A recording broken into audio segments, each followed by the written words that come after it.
Here we go then. The flag drops and taps the ground in each starter box. Away go the contenders. And we watch the number 8 of Leo Arnold flying out of the blocks quickly.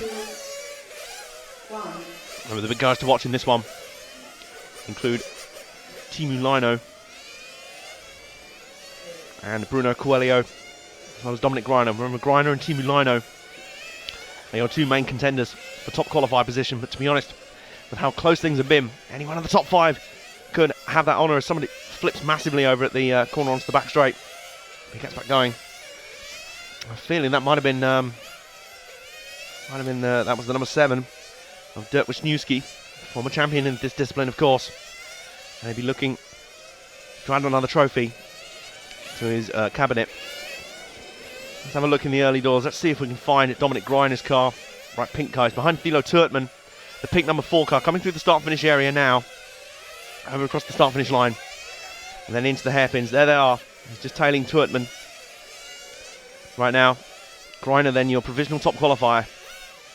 But Simon Kurzbuch also up in the mix as well. I have to say, keep an eye on Simon Kurzbuch as much as you can, because he is a man really to watch. He is your top qualifier in the 1/8 tournament, and he has got incredible pace to burn in the qualifying sessions.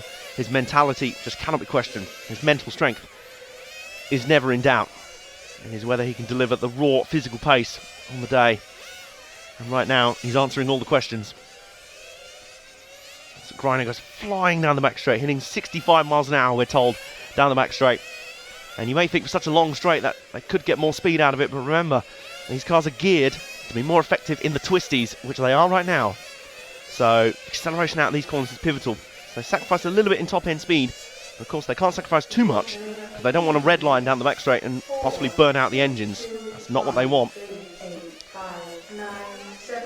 And Greiner, who we're riding on board with and watching right now, is your current leader. Bruno Coelho up to 3rd. Just going to keep an eye out for Kurzbuch's car. Where is Kurzbuch's car? Where is that number 6? Because it's right in contention. It is right up there. I can also see Timu Lino's car. The bright orange car coming through the first few corners. Here comes Simon Kurzbuch's car coming through the start-finish area right now. The red, white and yellow multicolour car. There it is. Just going through. It'll go through the first few hairpins. Right now. There it goes. And then coming through into the bus stop chicane. Clipping the rumble strips as much as you can. It is all about how much do you dare take on those corners. Kurzbuch style. Very efficient. Just the right amount of flair. Can't have too much of the aggression and too much of the other stuff. But look at that. Right tight in on the apexes. Very difficult to pass. Remember that, he was great defensively. His defensive driving was awesome out in Germany. Just soaring down the back straight. Really late on the brakes into the EFRA hairpin there. Through the S-bend, right in. Tucking right on the apexes. Just having the side walls of the tyres just kiss the rumble strips. That's almost as much as he needs. He doesn't need any more than that. He doesn't need to take huge chunks out of the rumble strips. And his technique is working wonders at the moment. As it stands, he's right up in contention. He's up around 2nd or 3rd right now. But once again, this heat has been a scrap between the two guys contesting for the top qualified position. Dominic Greiner leads, and Timu Lino is right there. It is a matter of tenths of seconds right now. Dirk Wisniewski, well, I was just about to say, Wisniewski had the fastest lap. Greiner now has it with a 25.097, who are moving closer and closer to our potential sub 25 second lap in competition.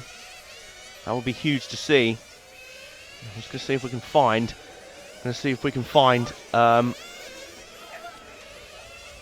Simon Kurzbuch's car out on the track. No, not Kurzbuch, Timu Lino's car on the track. Lino's car's coming through the start-finish area. The orange number 1 through the hairpins. Come through. The hairpins is right there. And they are car number flying around. Number one for Timu Lino. He's going into the EFRA hairpin now through the final S's, or the S hairpins rather. There he is right there. So that is Kurzbuch right behind him, in fact. So that is a stacked deck of that group. They will go on to a 12th lap anyway. That whole group. Most of this field through number 6, I think number 7 or 7th. Most of this field will complete 12 laps. And it's a question of how long it'll take, or how little time it'll take. Greiner then, originally at the top of the standings, but Kurzbuch, Timo Lino and Bruno Coelho will all have something to say about that. Come across the finish line. That is Lino's heat done. That's the qualifying session over. The cars are all massing at that hairpin. If they've all run out around the same time, that's unbelievable. But they've all sort of stopped over there. And that gives us a great opportunity to run you through the final finishing positions then. And it's another win for Dominic Greiner, but there was nothing in it. Look,